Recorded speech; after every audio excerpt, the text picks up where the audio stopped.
The new leaks on global surveillance practices claim that British intelligence agency GCHQ has been intercepting and collecting webcam images from millions of online users. RT's Sarah Firth has the details for us now from London. This was the British intelligence agency GCHQ with the help of NSA's programme codenamed Optic Nerve, and this was essentially collecting still Yahoo webcam chat images from 1.8 million Yahoo accounts to be exact, and then storing them on databases. Now, the images were an experiment in what they call automated facial recognition, and it was used to monitor not just GCHQ's existing targets, but also to discover new targets. But it seems they were getting a little bit more than perhaps they'd bargained for, because, as they quite coyly put it, it seems that a lot of people don't use the webcam chats just for conversation, and so it seemed they had quite a large number of images of a sexually explicit nature. In fact, the documents revealed between 3 to 11% of the data they were receiving was of undesirable nudity, as they call it. Now, Yahoo have responded furiously to this, saying that they had no knowledge or involvement in this, and if the report proves true, that it represents a whole new level of violation. That's certainly something that's being echoed in public sentiment in response to these latest revelations, was one social media user so eloquently put it: CCTV on the streets, GCHQ in your sheets. Well, let's get more perspective on this from an investigative journalist, Tony Gosling. He joins me live now from the UK in Bristol. Tony, clearly they got more than they bargained for all those revealing images, but surely the purpose of spying is intelligence gathering, and that's essentially what they're doing for counter-terrorism purposes. So why this backlash over this? Well, this has got nothing to do with counter-terrorism, has it? Because this is just yet another great data trawl, and there's all sorts of reasons why that is illegal. Apparently, this sort of thing has to be sanctioned by the Foreign Secretary or Home Secretary at the highest levels. In the US, it has to be sanctioned through these secret FISA courts.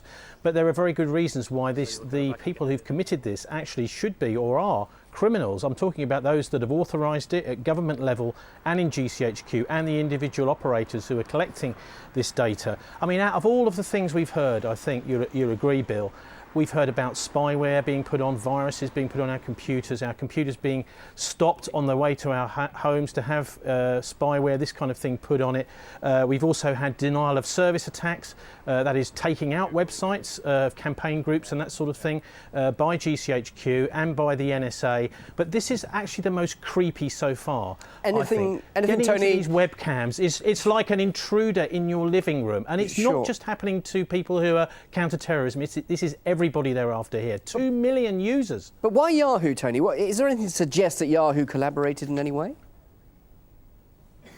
Sorry, can you say that again? Why Yahoo? Is there any suggestion that Yahoo collaborated in any way? Because it was Yahoo webcams.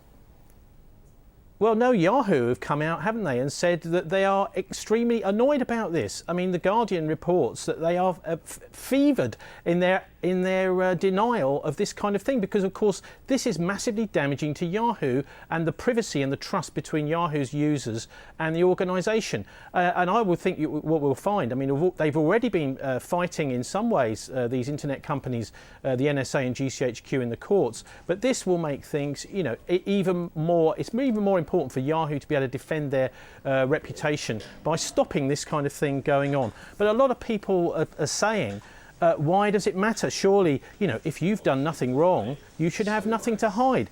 But I'll tell you why it matters. And it's because these people should be going to get a warrant. There are laws in place to stop these mass data trawls. And why does it matter? This is why it matters. There's a book by Edwin Black here, which recounts the way that the Nazis used these massive databases, helped with the help of IBM back in the 1930s, to get the names and addresses of trade unionists, gays and Jews. And this is how Hitler got his addresses of innocent people to then go up arrest. So it's about time that we learnt our history and made sure that these laws to stop these mass data trawls are enforced, Bill. And just also, you say, well, if I've got nothing to hide, but clearly a lot of people were exposing some very personal images of themselves. If Edward Snowden can leak highly secure information, then how easily could these very personal images get into the wrong hands? How safe is all this information? Well, I think generally most of the organisations like Yahoo do put a lot of effort into making sure that that data is secure as it travels across the internet. Unfortunately, what's happening is there are people who are trying to make money out of this data scare. For example, Boeing have just introduced their black phones, I don't know if you've noticed, which do encrypt the data on the phone itself, but it doesn't stop someone like GCHQ or the NSA intercepting that data on its way through the telecommunications network. And so really what's happened is that the criminals are way ahead of the legislation, both in Britain and in the United States, and there's no proper oversight. You know, Malcolm Rifkind, who's supposed to oversee things here in Britain, he's actually in the pay of defence companies himself. So he's the wrong person to be overseeing it. As one of the former bosses of government communications headquarters here in Britain said several months ago, he's the wrong man for the job. If we're serious about doing something about our data, we've got to replace him, number one. OK, Tony, thank you very much indeed. Journalist Tony Gosling, live from Bristol.